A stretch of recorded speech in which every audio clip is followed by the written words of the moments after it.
One of the things that was in my introduction was that I won the local comic idol contest for my city, but the truth of the matter is actually I don't feel that I'm very funny, and that was actually confirmed for me last summer when I spoke on behalf of the $1 Million Roundtable in China, and I was telling a bunch of funny stories, and the audience was laughing really, really loud. And afterwards I said to the interpreter, I said, you know, those jokes went over really, really well. What were you saying to the audience? And the interpreter said, ladies and gentlemen, our speaker has just told a joke. Please laugh very loud. Listen, I'm here to share innovative ideas to grow your business now. That's the name of my talk.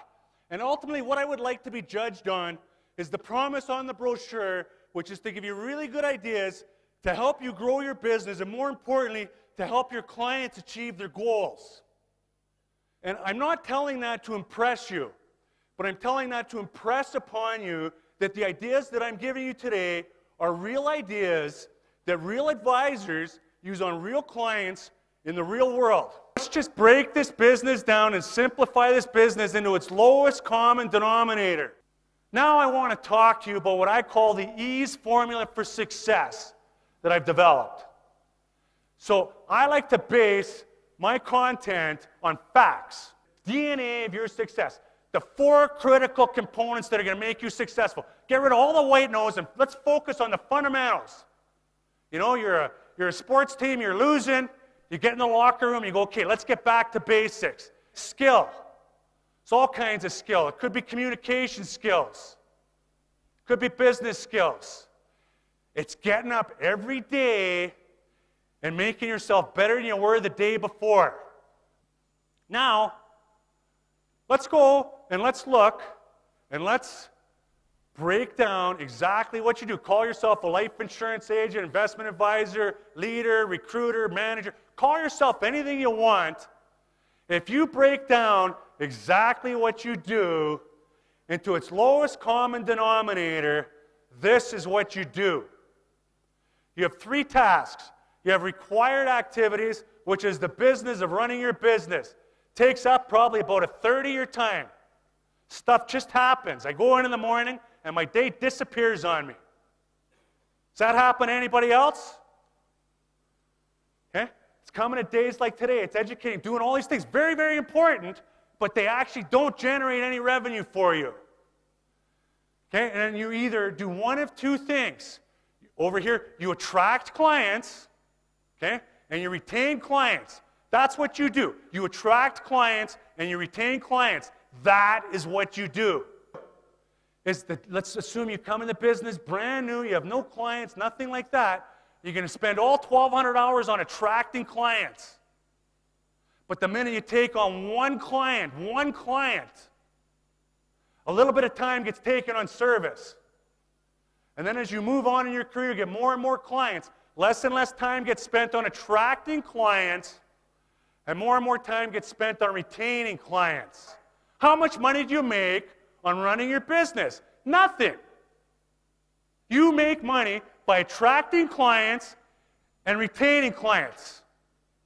You have to spend time running your business. I understand that, but you don't get paid for it. When we talked about attracting clients, ultimately, you're in a prospecting business. If I pulled you over right now and I said to me, tell me exactly what a prospect is, you're in the prospecting business, would you even be able to tell me? You know, it depends on what it is. If you're going out to purchase gas or something like that, you don't really care. You just want to buy the cheapest product, whatever happens to be the cheapest. But when you're going out and doing the significant things in your life, including making decisions on the products and services that we all offer, what happens is price becomes secondary to getting things done. And in my country, getting laser surgery on your eyes costs approximately $5,000. And we have Dr. Iris, who's been running a laser surgery company for a long time. She has a really, really good business. And all of a sudden, somebody opens up next door to its discount laser surgery. Instead of charging $5,000, they're charging only $1,000. Now, if laser surgery is $5,000, and all of a sudden somebody's offering for $1,000. Would you risk your eyes for $5,000 or for $1,000 laser surgery to save money? No.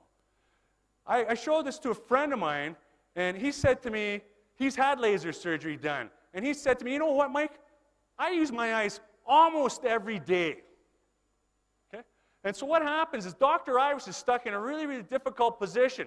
Does she have to drop her price? Is she going to take less business? What's she going to do?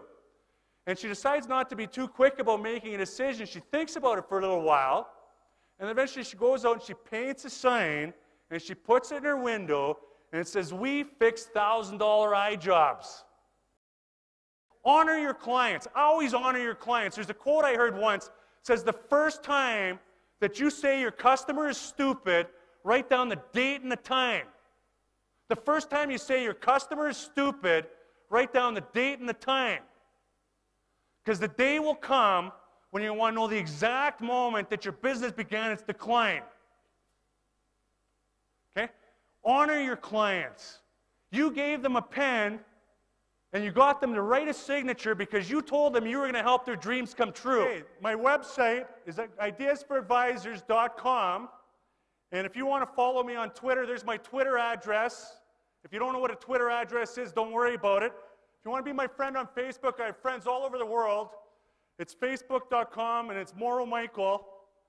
And if you want my newsletter, either give me one of your name cards, or go to my table out at the back and drop off a name card, or go on my website and just sign up.